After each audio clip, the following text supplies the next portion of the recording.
आज इस क्लास में हम chapter 9 application of trigonometry start करेंगे क्लास 10th की। सो इसमें हम बेसिक इंट्रोडक्शन देखेंगे और नेक्स्ट क्लास से हम इसके क्वेश्चंस करेंगे। सो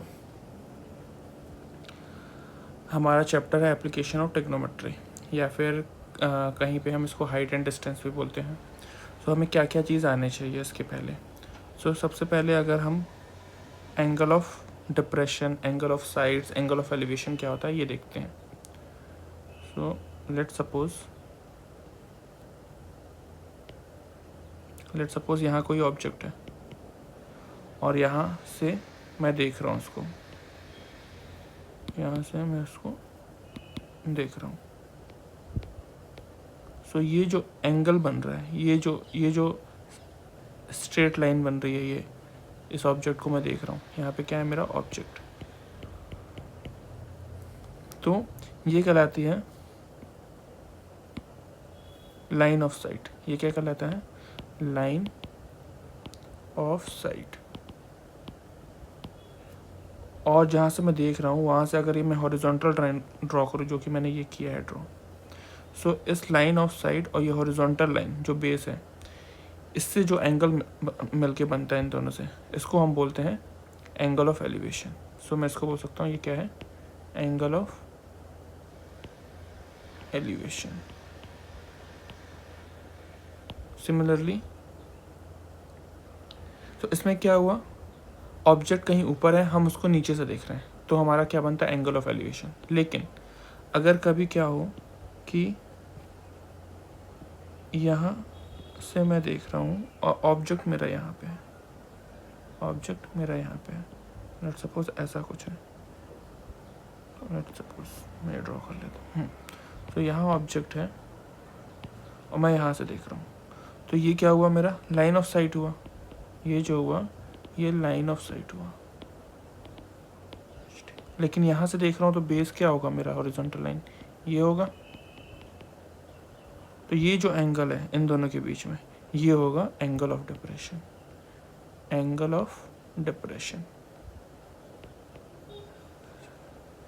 एंगल ऑफ एलिवेशन में क्या था कि हम नीचे से कोई ऑब्जेक्ट ऊपर है उसको देखते थे, और एंगल ऑफ डिप्रेशन में क्या होता है कि ऑब्जेक्ट नीचे है और हम ऊपर से देख रहे हैं, तो ये एंगल ऑफ डिप्रेशन है। हमेशा याद रखना कि जो एंगल ऑफ एलिवेशन होता है, angle of elevation, angle of elevation वो हमेशा इक्वल होता है एंगल ऑफ डिप्रेशन के। क्यों होता है इक्वल, ये मतलब ये जो एंगल थीटा है, ये एंगल भी क्या होगा, थीटा ही होगा, क्योंकि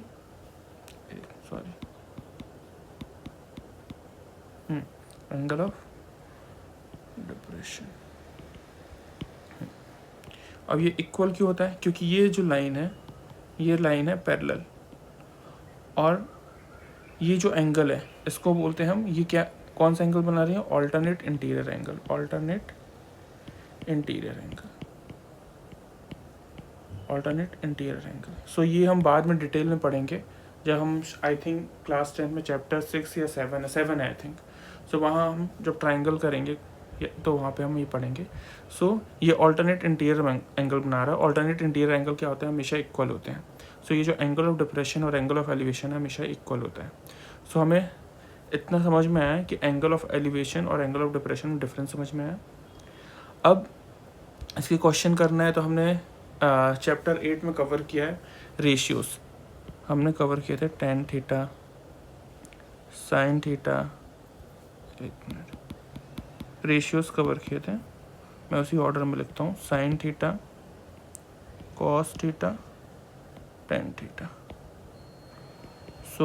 अगर आपने वो वीडियोस नहीं देखे हैं तो प्लीज़ मेरे प्लेलिस्ट में जाके आप चेक कीजिए, वहाँ मैंने ऑलरेडी पढ़ाया है। साइन थीटा क्या होता है, perpendicular upon base, perpendicular upon base.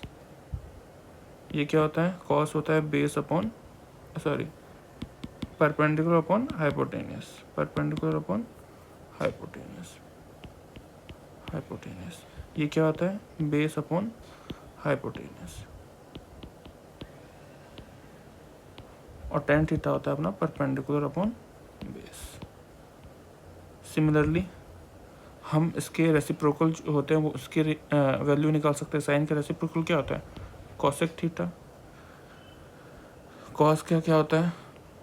Sec theta. And ten का होता है कॉट थीटा। तो ये जस्ट इसके रेसिप्रोकल होते हैं। ये क्या हो जाएगा? हाइपोटेनियस अपॉन परपेंडिकुलर हो जाएगा। ये क्या हो जाएगा?